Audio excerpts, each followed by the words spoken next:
Na esengo ya mingi na mokolo oyo ya le 30 juin oyo eza mokolo na biso ya fete ya lipanda kosangisa bandeko na ngai nyonso ya Limete ya Kingabwa ya bakartier nyonso na esika oyo mpona kocelebre non seulement lipanda na biso et puis kopesa bango merci mingi kotonda bango botondi na ndenge bazalaki na biso pendant période ya baélection basimbaki ngai bakopanaki ngai banda campagne électorale kino mokolo ya maponami nango wana sengelaki lelo na ya kopesa bana ya Kingabwa bana Limete nyonso matondi mingi pona ebele kasi na bisa pe ebele te nazali liki ete Congo ekokola Congo pe ekobonga malembe na befort o déjà mokonzi mboka asa kosala Congo malembe to ko envoyer les pas pe to kokola to koma Congo oyo to telema nyonso to tambola elongo na bango na kati ya IDPS Kibasa pour bitumba oyo ya kozwa pouvoir na nosilité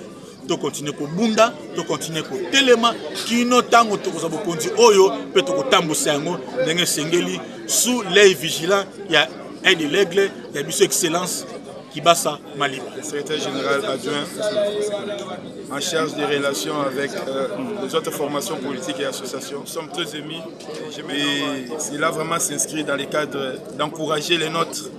Vous savez, ce n'est pas qu'on a été à tout le monde avec tous les problèmes liés d'ordre électoraux, mais le monsieur a pris son courage de réunir sa base, qui est la base de l'UDPS bien entendu, pour les remercier. En tout cas, ça nous a vraiment fait plaisir et c'est pourquoi on n'a pas hésité en un seul instant pour venir encourager. Et nous remarquons, quand nous lisons dans les chefs de la population, on sent qu'il y a la détermination de soutenir les leurs. Et ça ne pouvait que nous marquer. Et pour cela, nous allons vraiment transmettre à l'hiérarchie et nous pensons que l'UDPS Kibasa mérite des hommes très engagés comme ça. Et nous pensons que le parti ne lui restera pas et va l'accompagner dans tout ce qu'il doit entreprendre comme activité. Voilà ce que nous pouvons dire. Et cela, heureusement, coïncide avec le 64e an de la République démocratique du Congo. Et pour cela, nous disons bravo au chef de l'État pour tout ce qu'il est en train de mener comme effort. Et je pense qu'aujourd'hui, si vous tournez l'oreille vers l'Est, il y a beaucoup de choses qui sont en train de changer. Cela veut dire que nous sommes pendant la période de la libération totale des peuples congolais face aux impérialistes. Et demain, le Congo doit espérer à sa liberté, à son épanouissement, à son indépendance, même économique. Et pour cela, bravo au chef de l'État. En passant, nous saluons celui que nous appelons affectueusement l'aide de l'aigle, qui est notre autorité de référence, Augustin Kibasa Maliba. Nous pensons qu'il a encore de l'avenir et son parti. Notre Dani Kanda a toujours une convivialité extrême avec sa base. Ce n'est pas donné à n'importe qui, parce que vous avez suivi au début qu'il était candidat provincial au niveau de la circonscription de Mamba, Limete. Vous savez, c'est tout ce qui s'est passé. Il est revenu remercier et communier aussi avec sa base. C'est quelque chose d'exceptionnel. Ça ne se passe seulement pas ici, mais au niveau de l'UDPS Kibasa. Ce sont des manifestations qu'on a organisées aussi ailleurs, d'autres organisations ailleurs. Mais nous avons préféré venir communier avec Maître Anika. Voilà, je suis Maître Marcel Elipanzou, secrétaire général adjoint en charge de la communication. On peut le dire, il a été arraché parce que si vous constatez, on a été un peu grippé avec le début de la saison. Mais je m'étais dit que c'était une obligation morale pour moi d'être là, de répondre à cette invitation parce qu'il s'agit là d'un grand courageux, d'un grand homme au sein du parti, d'un leader. Et les courageux, il faut les encourager. Alors je m'étais dit, physiquement, je devais tout faire pour répondre présent à cette rencontre qui réunit les gens de Limete et particulièrement Kingabwa. Il faudra que l'opinion retienne que Kingabwa, lui-même Kingabwa, occupe 65% de la population de Limete. Donc pour le reste, ça se partage entre industriels, résidentiels et Mombel. Donc le noyau, la grande base, c'est Kingabwa. Et l'initiative prise par Maître Dani Kanda, ça je le salue. En tout cas, je profite ici pour jeter des fleurs à cette initiative parce qu'il faut toujours commencer par la base. Donc, c'est ça, au fait, qui justifie ma présence. Et aussi, c'est aussi pour encourager le parti IDPS Kibasa qui est en train de pousser partout et les choses bougent. Et lui a commencé. Et ça aussi, ça n'a pas été facile de constater que quelqu'un qui a été candidat, comme nous appelons les candidats malheureux, mais qui a le courage de retourner là où il a commencé. Cette reconnaissance-là, et ça c'est très fort. Peu sont ceux-là, pour ne pas dire rarissimes même, sont ceux-là qui retournent là où ils ont commencé. Et le fait de retourner, ça c'est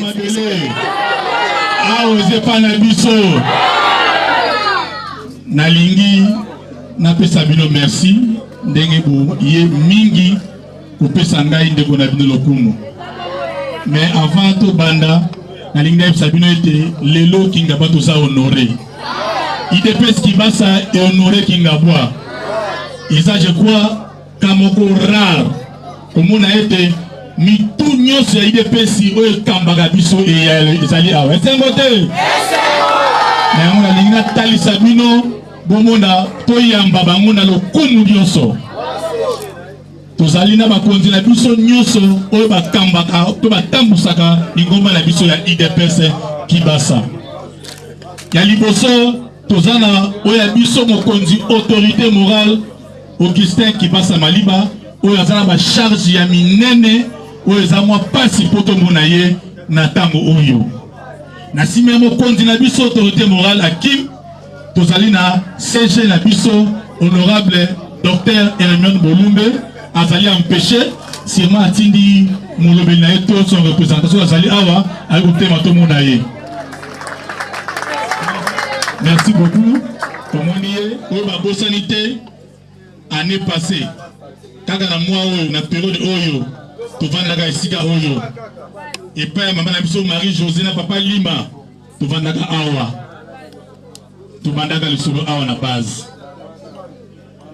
Na yaka na ne passé au senga na bino o yebisa bino ke ngai ndeko na bino Dani ngai ya na bino leki na bino mwa na bino na telemi poto tongo la Kingabwa na telemi poto changer limité na telemi poto sunga Kinshasa to sunga pe Congo e mukolo wana bino nyonso bobagi papa mwana yaya kende et na lisungi to na permission ba continuer biso parti na tendaki pe na telemaki bomonaki ngai na campagne comme candidat député provincial zoye ba lisusu butu moi bozalaki wana pona ko accompagner ngai pona ko tambusa biso ko sunga biso to évoluer kino na suka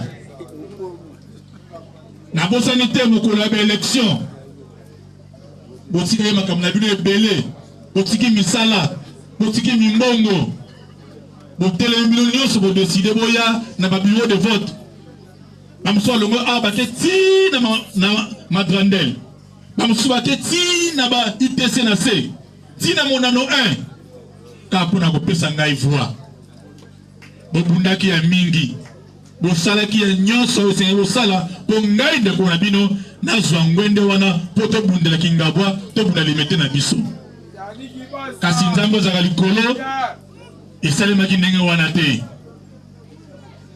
na tali na lobite il faut na zonga na ya ko remercier bino na yele oka pona pesa bino merci ko yebisa bino ete soki bino te menga nazalaki te grâce à bino ne bakonzi à parti c'est parce que Kingabwa est un défi ebele limité est un défi ebele Kinshasa est un défi ebele Congo est un défi ebele yango na photo continuer ko bunda to bunda bona Kingabwa na biso banzela yo ko na ko sala ngai mekote na linga na yo to sala kuna IDPS Kibasa na linga yo pe Olanda na kuna poto sala bitumba suma kazi na IDPS Kibasa nyango wana to ma fille da desi awa na lingi bino nyonso bana Kingabwa boya ko adere na IDPS Kibasa na lingi boya bino nyonso bokota lingo bana biso IDPS Kibasa poto tombola makambo malamu mingi ipambo maka ndena yango to lingi to senga na bakonzi bakotala biso baloba oza maloba o bakonzi baena yango na otemisa CG emi bakila mwana mboka Dani maître Dani Kanda. Merci na ndenge boye belé. Est-ce que tokoki komi betela sur maboko makasi?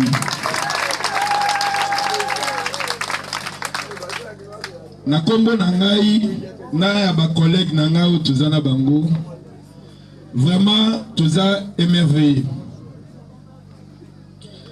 Tangu mwana mboka ndeko na bino ndeko na biso nyonso ayaka kosenga bino ke alingaki na maponami ndenga utebisa bino nazalaka nakoyi koloba ke naza même parrain ya détermination na ye na kati ya processus même na kati ya parti tangu toyaka bozalaka ebele boye te. Est-ce que maître na bosi ba oyo ba comprenaka wana mais lelo bo soutenir ye bien que élection leki ndenge leki mais toza bato balobi tolembaka te ndenge moko aza kotelema donc tokokende tina suka bomoni souci oyo ayebisi bino oyo azanango pona ba quartier na bino nyonso bana kotanga banzela ba école makambo ya santé donc bozomona souci wana azo continuer na yango lelo boye ebele encore plus que même tangu bopesaka ndingisa akende na élection pona biso parti vraiment et toucher biso vraiment nazana kondima ke lelo Dani akokoma charge à Mwamba, pourquoi pas charge ya ville à Kinshasa.